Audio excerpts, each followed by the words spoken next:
buenas noches, Julián. Buenas noches, Diego. Lo mismo que para todo el personal en cabina.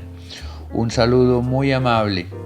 Queridos oyentes, me alegra muchísimo estar esta noche con todos ustedes. La noche de hoy vamos a continuar hablando un poco de lo que es la personalidad, con la intención de hacer una claridad de términos, ya que dentro de todo este mundo de la personalidad vemos que hay búsquedas por la filosofía, vemos que hay búsquedas por la psicología, búsquedas dentro de todo el conocimiento médico, psiquiátrico, que muchas veces distan las unas de las otras, y por ello se va generando lo que llamamos el efecto Babel, que es esa confusión de términos, y realmente lo que nosotros debemos es entender los términos, entender estas búsquedas y realmente postularlas y darles el significado que realmente tienen sus contenidos. Cuando hablamos de la personalidad, nunca podemos evitar pensar en todo lo que se mueve dentro de un ser humano. Debemos tener en cuenta lo que es el instinto, esa raíz primaria que tienen nuestras reacciones, nuestros impulsos, que no van pasando por nuestro consciente. Todos nosotros hemos visto personas o recordamos personas que son un poco instintivas, supremamente reactivas, y de ahí nosotros vamos viendo a lo que son las personas muy temperamentales, de manera tal que cuando vamos estudiando el temperamento debemos entender de que es más evolucionado que el instinto y sin embargo es muy primario. Nosotros tenemos que entender el temperamento como nos lo define Allport, en donde básicamente nos define el temperamento como una constitución del conjunto de fenómenos característicos de la naturaleza emocional de un individuo, en los que se encuentra su sensibilidad de la estimulación emocional en su intensidad y velocidad de reacción. Es decir, que nosotros estamos viendo que aun cuando el temperamento y el instinto son supremamente similares, porque van pulsando e impulsando el comportamiento desde la base de la emoción, nosotros debemos entender de que todas las emociones, nuestro cuerpo emocional, nuestra anatomía emocional, está básicamente instaurada por la evolución para sobrevivir. Nosotros tenemos que ser individuos, si no demasiado emocionales, debemos manejar nuestras emociones, porque ya desde Sócrates, desde los griegos, se denotaba que las personas que eran demasiado emocionales las definían como personas desbocadas, que parecían caballos briosos sin riendas, movidos únicamente por su emoción. De manera tal que cuando nosotros estamos hablando y entendiendo a la luz de hoy, nosotros tenemos que entender que las emociones y el ánimo van de la mano. Nosotros nunca podemos olvidar lo que es el ánimo. El ánimo es diferente a la emoción. El ánimo se expande o se deprime, y por eso cuando nosotros oímos hablar de un afectivo bipolar, de una persona con este tipo de cuadro clínico, es una persona que expande su estado de ánimo o lo deprime. Cuando lo deprime hacia la depresión, y cuando lo expande lo lleva hacia el acelere, la hipomanía, la manía. Así que nosotros debemos entender el estado de ánimo como el afecto, que es diferente a la afectividad. El afecto básicamente es nuestro estado de ánimo, y vemos nosotros entonces que en este mundo de la personalidad es supremamente importante entender también lo que es el afecto, es decir, no únicamente la emoción. Así que nosotros vemos en este núcleo que tenemos este cuerpo emocional, este cuerpo que corresponde al afecto, que bien puede ser manejado por el instinto cuando es muy primario, puede ser manejado también por el temperamento. Así nosotros, ya desde los mismos griegos, nosotros encontramos que Hipócrates nos definía los temperamentos en 4 grandes grupos. El temperamento colérico, que para Pavlov básicamente era el estable agresivo. Hipócrates nos define también el temperamento melancólico, que en términos pavlovianos básicamente es el individuo un poco miedoso, y vemos que también está el flemático, que tiende a ser en las leyes de Pavlov el reposado o equilibrado. Así nosotros estamos viendo que el cuarto grupo en Hipócrates básicamente es el sanguíneo, que nosotros lo vemos como la persona que describe Pavlov como despierto y vivaz. Pavlov hizo muchos experimentos con mamíferos, de manera tal que nosotros podemos darle una correspondencia básicamente de lo que se observó en los griegos a través de Hipócrates, de Galeno, ya mucho tiempo después, y de Eysenck básicamente en 1971, que ya es algo reciente, como nos va también definiendo estos cuatro grupos como el introvertido inestable, el introvertido estable, el extrovertido inestable y el extrovertido estable. Básicamente, cuando analizamos un poco los postulados de Eysenck, llegamos un poco, y no podemos olvidar lo que postula Jung, que básicamente Jung nos define únicamente dos grandes grupos, que son los introvertidos y los extrovertidos. El introvertido, que tiene un mundo interior demasiado grande, y el extrovertido, que tiene un mundo exterior demasiado grande. Entonces vamos nosotros logrando entender de que definitivamente el temperamento es una parte absolutamente importante dentro de la personalidad, y básicamente el temperamento lo debemos ver como una base biológica, una base muy bioquímica, y antiguamente se pensaba que el temperamento no tenía ningún tipo de modificación, pero a raíz de la investigación y la revisión de todo lo que han postulado las leyes pavlovianas, lo que se ha descubierto a través de Eysenck, de Alport, de Jung, del mismo Freud, nosotros encontramos de que el temperamento en el ser humano también puede cambiar. Es decir, que nosotros hemos visto cómo un caballo brioso realmente a través de la educación es un animal que perfectamente puede lograr, ¿sí?, un dominio sobre su temperamento. Todos hemos visto cómo animales como los perros realmente también a través de un proceso de educación pueden controlar su temperamento. Si bien la esencia de ese temperamento puede conservarse a través de los años, nosotros vemos que personas con un temperamento un poco ansioso, un poco temerosos, son personas que a través de educar y de mucho esfuerzo logran manejar esas pulsiones interiores, lo mismo que las personas coléricas, que las personas muy sanguíneas. Así que nosotros estamos viendo que definitivamente no podemos nunca realmente olvidar que la psicología social se basó mucho en todo lo que es la modulación y la regulación de la actitud. Cuando estamos comprendiendo todo este capítulo de lo que es lo actitudinal dentro del ser humano, vemos que la actitud, ¿sí?, si bien no es un comportamiento como tal, porque cuando hablamos de todos estos términos, siempre que nos referimos a actitud, vemos que es una posición intrapersonal, que es una creencia cargada de emoción que realmente antecede al comportamiento. El comportamiento como tal es la resultante de todo lo que se mueve adentro, que son nuestras acciones motoras. Entonces estamos viendo que para que exista realmente una acción motora, bien sea hablar, una postura, un ademán, sea consciente o inconsciente, tiene que haber un proceso previo que la está soportando. Y es realmente cuando nosotros llegamos a estudiar y analizar un poco todo esto que va desde el instinto, pasa por el temperamento, pasa por la actitud y llega básicamente a definirse realmente en lo que es el carácter del ser humano, que es un capítulo que muchas veces para muchos ha estado un poco olvidado en todo lo que es el conocimiento académico, teórico y práctico dentro de la personalidad del ser humano. Hablamos de la importancia de lo que es el carácter. Cuando nosotros estamos viendo todo este rol que figura en el yo, en la identidad de cada quien, nosotros estamos viendo que todavía esta figura del yo está muy volátil, muy etérea dentro de todo el campo instintivo,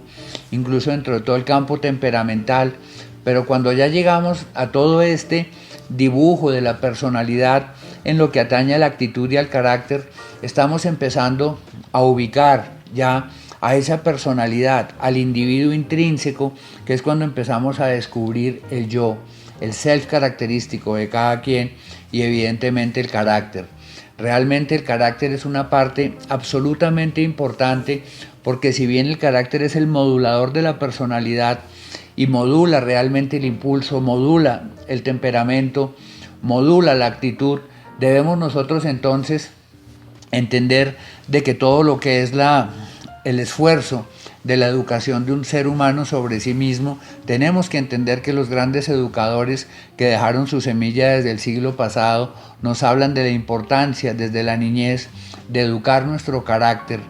en vez de transmitir tantos datos académicos, y es cuando nosotros empezamos a ver esas bondades de las inteligencias básicas.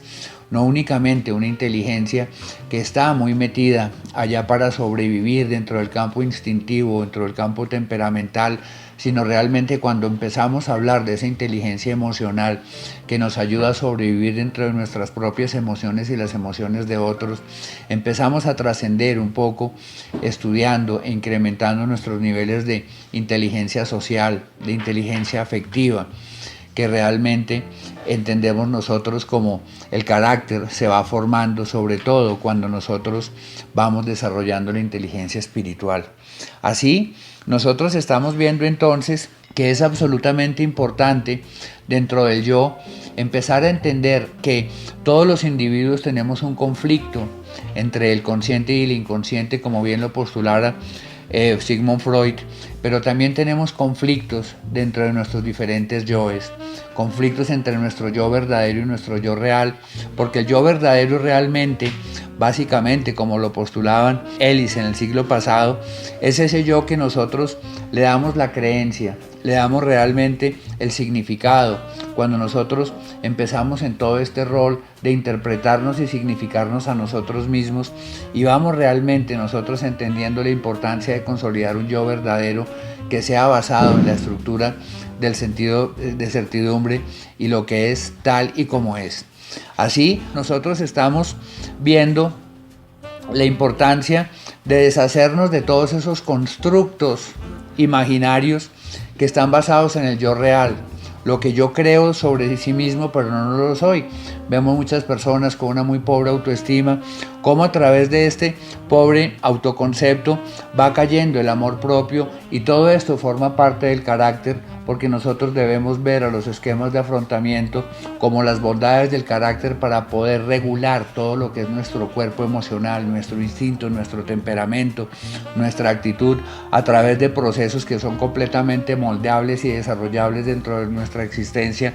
como es la autoestima, el autocontrol, el automonitoreo, la autorregulación, la autogestión, la autodisciplina, que realmente nosotros hemos visto a través de la práctica cómo un ser humano con esfuerzo, a través del desarrollo de todos estos procesos neuroplásticos que tienen un origen básicamente bioquímico a nivel de cerebro como órgano, también tienen un